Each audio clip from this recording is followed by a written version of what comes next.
welcome back to Yoga with Sarah Ford. I'm Sarah Ford, and today's video in the beginner series, we are going to be covering mountain pose. And so mountain pose on the outside looks like a very simple pose of just standing still, but it's actually a full body activation. That's what it's meant to be.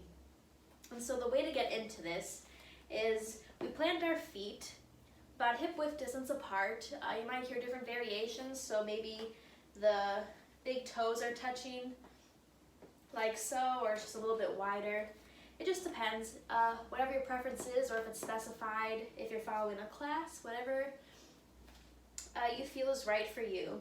And so starting from the feet, we feel this activation. So we're thinking about contact on making a triangle with our feet. So there's a point in our heel that's making contact, a point in our big toe, and our baby pinky toe. And so it makes a little triangle on our feet. And so we're thinking about this. If we lift our toes up from the ground, picture that triangle on the part of our foot that's touching the ground. That's the triangle we're thinking about. And then we can slowly allow our toes to come back down. And so this pose really strengthens your feet and your ankles. And then as we move up the legs, you can have a slight bend in your knees, so we're not locking our knees in. There's a slight bend. Our thighs and glutes are also activated, and to find that correct activation in our thighs, you can grab a block or a book or something about this width.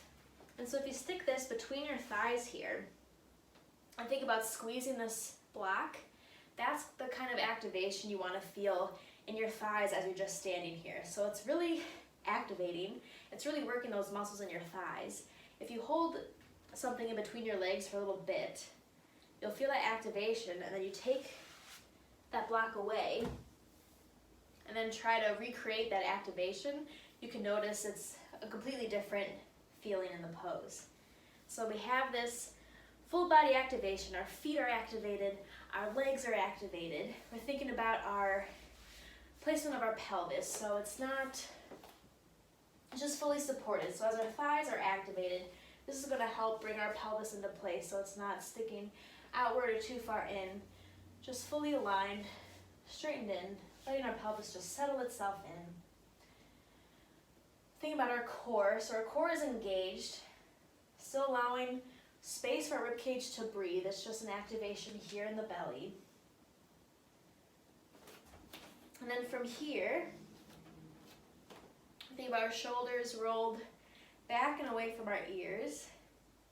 And thinking about this energy coming out through the fingertips. That's really the most activating part that I think is super important, is turning the hands out and thinking about energy shooting out through the fingertips. So our hands are active the whole time. So we have our feet activated, our thighs are activated, core is activated, shoulders are away, fingertips are reaching towards the ground. And we're imagining our head floating upwards. And this is mountain pose.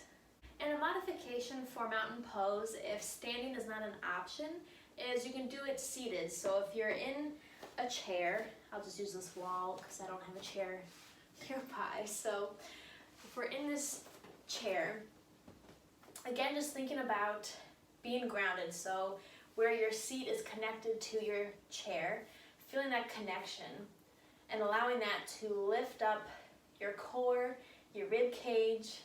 The shoulders are still set back.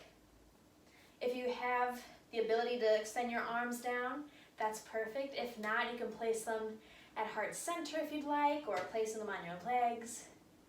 And thinking about your head lifting upwards. And so that's a nice modification. For mountain pose, if standing isn't an option, you can still do it in your seat and still get that same activation. Hopefully there's maybe some new things that you learned from that pose that seems so easy and simple. And I hope you have a lovely week. You can find me on Instagram at Yoga with Sarah Ford. And I have online classes that I offer, which will be in the description below. And thank you again for joining me. I hope you have a lovely week. And namaste.